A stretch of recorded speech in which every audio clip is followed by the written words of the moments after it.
Okay, so we're just going to do an audio check and make sure. Matthew, can you hear us in the Zoom room?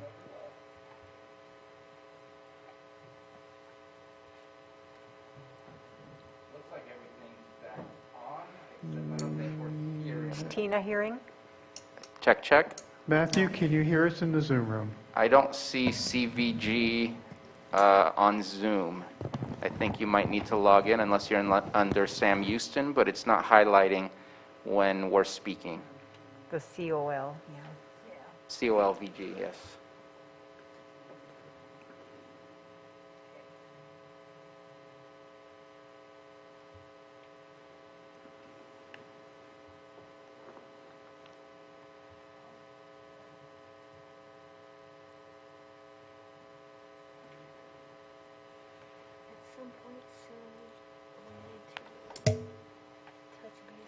Thank you for your patience, everybody. We're almost ready to go. I have to move for our time, let's see. I said 8:30, we never talk about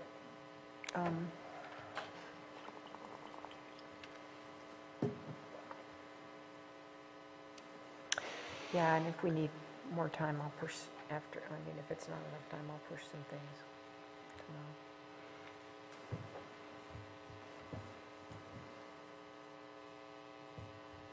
My hand is still quite swollen and it's kind of sloughing. I don't know what it's.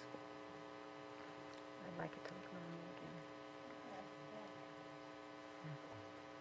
It's been 5 weeks. It's been 5 weeks. I think it should look normal. Oh no. Oh no. I've been real lucky. I might trip over something. Oh no. Yeah, I did it well.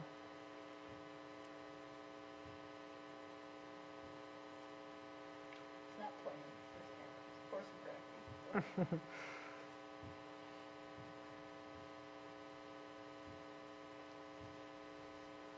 Oh, golly.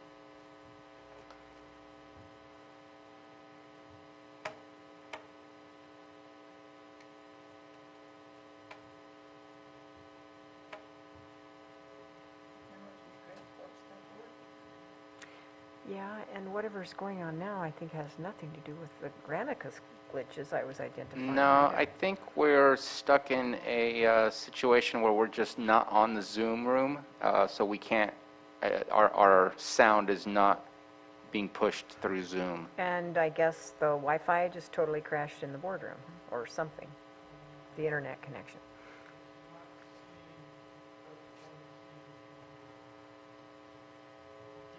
So just to let you know, COLVG is an attendee instead of a panelist. Maybe that's the difference.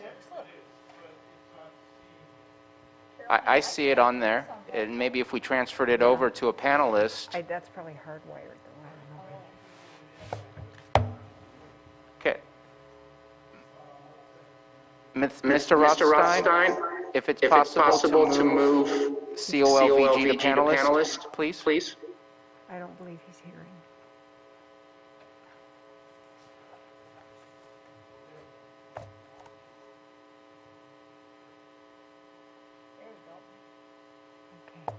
Check, check.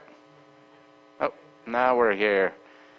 Supervisor Scott, give us a thumbs up if you can hear us. All right, we're back, and you can see us as well. Sorry for the time needed to be able to fix our technical difficulties, but it looks like we can go ahead and continue. And in continuing, we are going to back up one more time and redo our consent agenda. It seems that both 5.2 and 5.3 somehow got interchanged and convoluted within all of our systems. And so we're going to go ahead and go back and reopen our consent agenda and push those two items to a future agenda in order to make sure that they are fixed and correct both for the public and for the Board of Supervisors. Mr. Chair, just one quick second. I want to check If we in can with get the... your microphone on, please. It is on. Oh, I want to check in with the Assistant Clerk of the Board and make sure she's able to hear us. Johanna? Yeah, I can hear you. All right, thank you. perfect. Thank you for that. And looking for action to start. Chair, I move to reopen the consent agenda calendar. Second. We have a motion from Supervisor Simon, second by Supervisor Crandall. Roll call, please. Okay, Supervisor Simon, Yes. microphone. Thank you. Yes. Okay, thank you. Supervisor Crandall, Aye. Supervisor Scott, Aye. Supervisor Pyska, Yes. and Supervisor Yes. Sabatier. Aye. Thank you. Thank you very much. And then looking for approval of the agenda, minus 5.2 and 5.3. Need to open it up for public comment. Oh, sorry, yep, thank you very much. Anybody from the public wish to pull an item off of the consent agenda? Seeing none, let's bring it back to the board for action. Mr. Chair, I move to pull items 5.2 and 5.3 from the agenda for a later date, and I move to approve item 5.1 and 5.4 through 5.18 on the consent agenda. Second. Motion from Supervisor Simon, second by Supervisor Crandall. Roll call, please. Okay, Supervisor Simon, Yes.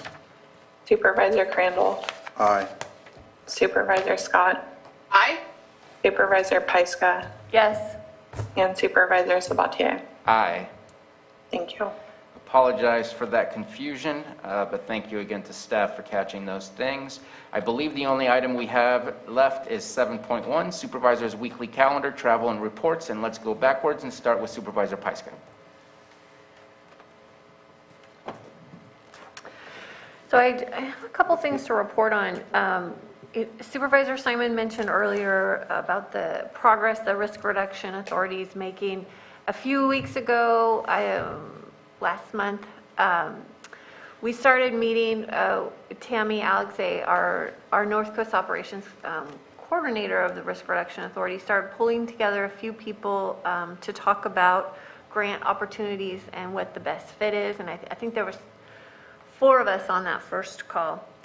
And I had a tight schedule on Friday, but I tuned in late to that meeting, which has been happening weekly.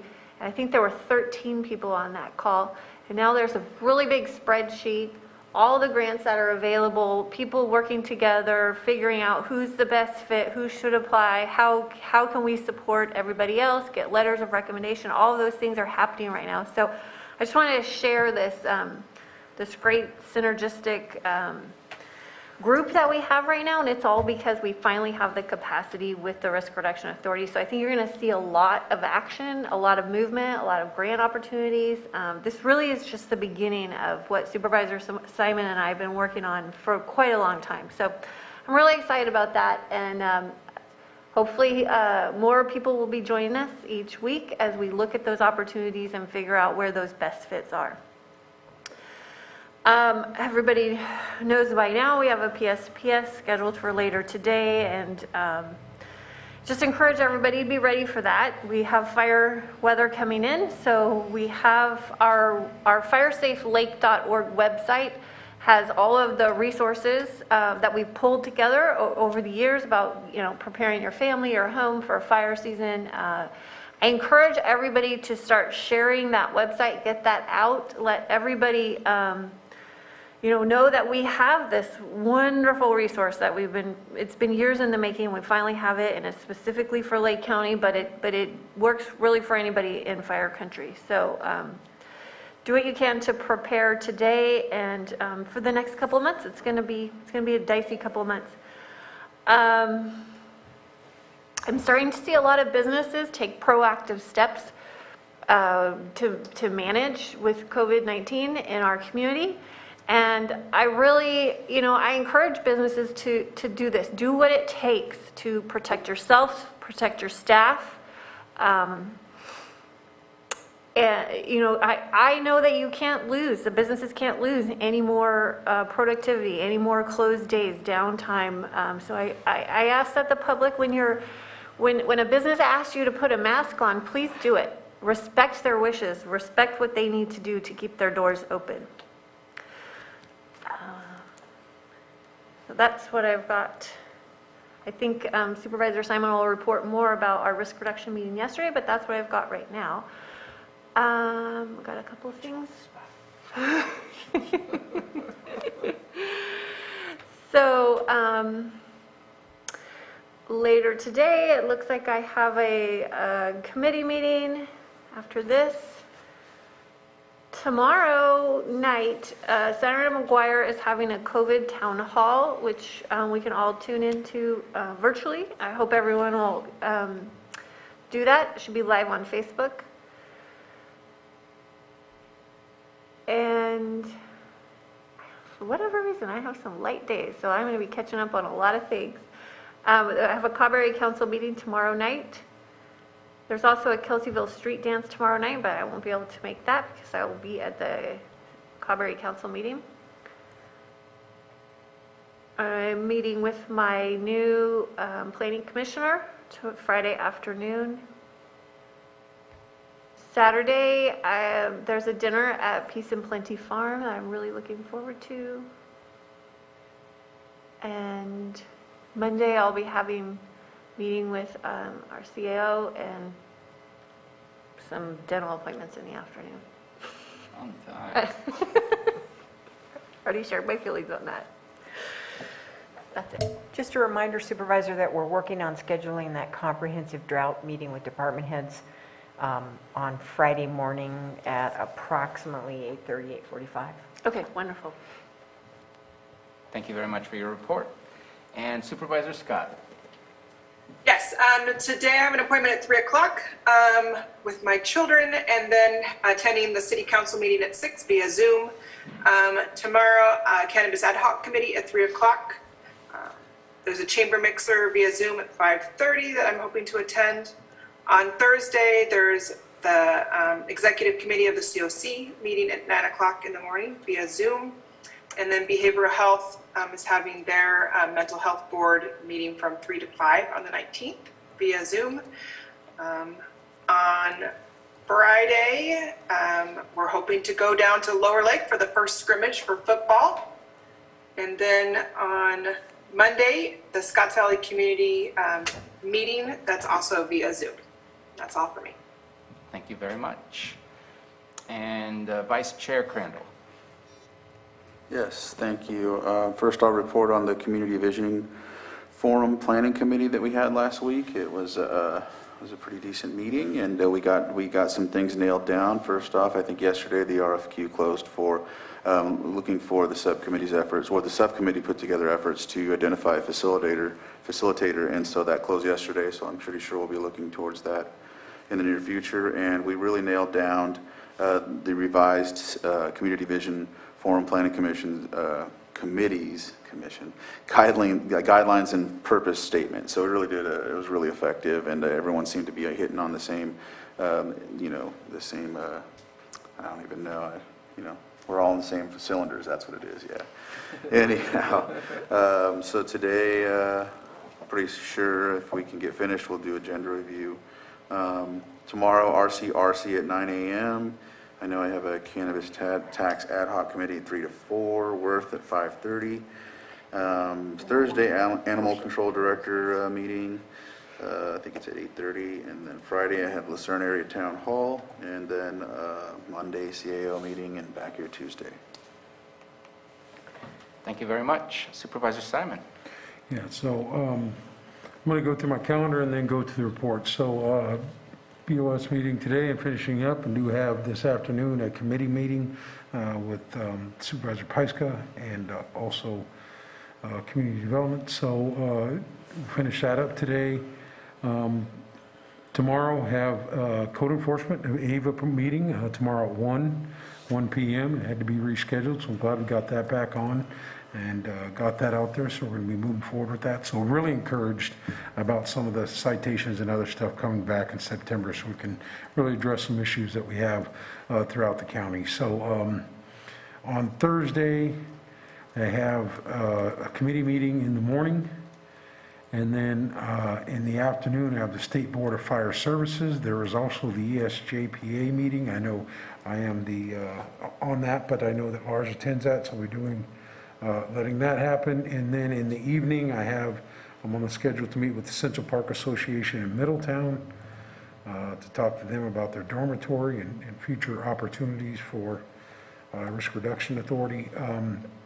Friday, have the drought EOC, and then potentially going to try and make that the grant opportunities meeting that's been set up with Tammy through Risk Reduction Authority. The Lower Lake Action Committee group is having a fundraiser at the local park down in Lower Lake on Saturday. I think it starts at 11. I might have the time wrong, but I know they're looking to do some fundraising down there. Tickets, I think, are still available for their barbecue, so I'll be attending that. And then back here on Monday for a meeting with Carol, and Tuesday, the board meeting. To just follow up on a couple of things, obviously, reporting. Obviously, we had the, I can't think the name of it, anyway, the fire in Hidden Valley. I just want to thank all of our local fire departments and also our surrounding counties. The response was very quick. You know, they got on it, you know, ultimately with our air support that we currently have now up on Cobb with the new Blackhawk, but just the immediate response, I just want to thank everybody for that. I know that our local Lake County Fire Chief Willie Cepeda, Chief Wink Duncan, I'm probably missing some names, but everybody who responded did an excellent job on what needs to be done. And I know we are always doing this. I think it was also too an activation too in the South County. I think the first time with Zone Haven was thrown into place by the Sheriff's Department. So appreciate on educating yourself as a community member, understanding and evacuating, you know, early on, so we can help address those issues as they, you know, the first responders are out there. And the other thing I want to say, because we're constantly doing this, but now with the vegetation abatement ordinance and everything we're doing, our community, our individual homeowners are really doing things in a better manner. I witnessed on Conestoga Road there where it burned right up to the residences, but homes were able to be saved because they had the proper setbacks, the grass cutting and everything. And I just want to commend our, you know, homeowners, our individuals in the community for just helping that out. Defensible space is something that we all need to just look at a different light right now. You know, we have the largest fire ever burning, we have the Dixie Fire, and we're early in this season. So I just want to commend our community and our constituents for really buying into what we need to do to give our first responders a fighting chance to save structures and to, you know, really limit the damage. So there's always challenges that goes along with it, but we're always thinking the first responders, but I just want to put it out there that our constituents are buying into this and witnessing, you know, that is just, it's phenomenal. It gives a great opportunity. They can move on and look to put something, stop something, instead of just looking at structure, you know, protection structures. So anyway, I just want to say thank you to everybody and the surrounding counties, because I saw Willows, Colusa, Calistoga, some other names I didn't even recognize, but just seeing that immediate response is excellent, especially what they've been through so far, as I said, with the Dixie Fire.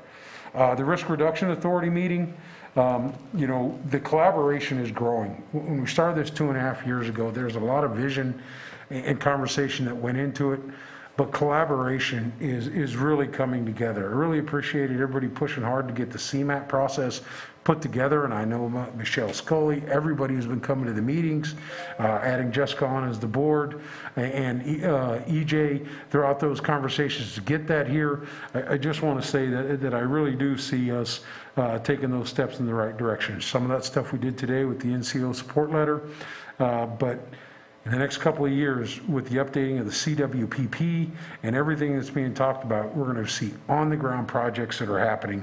And it's going to be the next decade. We're dealing with climate change. We're dealing with so many things that are changing right now that this is the time to act. And I know you always want it to be sooner than later. We were a little bit reactive, but now I think we're moving into the proactive stage where we should have been a while ago, but we're there now. We look forward and we learn from our history, try not to repeat it, and I think we're moving in that direction. So greatly appreciate everybody's support, all the nonprofits, the agencies, the Firewise communities, and just the guy out there cutting the grass and trying to do what they can. So greatly appreciated. basically, that's what I have today. So I do want to follow up one thing too. The PSPS event is changing. It changed since we've been here on the board. We'll try and get as much information. But this really is a PG&E controlled incident. I hope they have reached out to the communities. We'll continue to push on that and make sure that they do get that information out there. Yeah, I do hope that the microgrids and some of the other things that have been set up over the last year, they have done a lot of work, that they're implemented. So we'll continue to communicate with them, try and make this as least painful as possible with the resource centers being set up. But please try and educate yourself and be prepared. This won't be the last time it happens this year. So we'll continue with those communications and try and push as hard as we can for our constituents throughout these issues. So that's it. Thank you very much. For my report, last Wednesday, I don't know how many, if all, were invited to go to a White House meeting for the infrastructure plan that had passed at the Senate level. I know it still needs to go through the House, and there's some potential changes that will occur there. But in my opinion, we have an opportunity. The conversation goes to airports, to roads, to bridges, to water infrastructure and sewer infrastructure. I think we have lots of those opportunities right here, and so I look forward to furthering that conversation and bringing that conversation to the board. I think we just need to be as best positioned to receive as many of those dollars as we can. That was last week. Then I also wanted to just real quick, not to go into the nitty-gritty details, but I'm excited about the conversation at the Roadmap Task Force. I know just recently I met with Sheriff Martin, who had said that what we're discussing and what we're planning on doing with the Roadmap Task Force and the enhanced enforcement on a focused community, he just saw a presentation somewhere in the East Coast that was basically almost a carbon copy of what we're looking to do, and they're showing the successes that they've had, and I hope that we can lead to those same type of successes. So it's exciting to know that we're aiming in the right direction, and I hope our delivery is on point when we bring it to the board and bring it to the community. Let's see, tomorrow, an important topic is the IFTs, which is interfacility transfers. This has been an issue for our hospitals to transfer patients on a regular basis, let alone during a surge, during a COVID surge. We need more ambulances in the area to safely transfer patients from one to another. I'm sure many have noticed the large number of helicopters moving from hospitals to move patients from our hospitals, and that is not the way that we should be fixing that. We need to make sure and fix the IFT issue. So that will be a conversation I'm involved in tomorrow morning. We'll have our agenda review. I was confused at first about the County of Lake Code Enforcement meeting, but that would be AVA. We missed our AVA maybe 3 weeks ago, I think at the beginning of the month. And so we will be doing our AVA meeting at 1 p.m. on Wednesday to discuss the abandoned vehicle. I believe that everything's going smoothly there. We are continuously receiving money from the state, and we don't seem to have a problem to spend that money as we're getting a lot of vehicles. If you have vehicles that you've seen laying around for a while, just make sure you connect with code enforcement. I know that from listening to Supervisor Crandall, his preference is to submit that online, as he feels he gets the best bang for his buck going through that direction. So please make sure to submit that information, and we will do our best to get to it as quickly as possible. Unfortunately, the funds do deplete, but we can find ways to get those vehicles where they belong.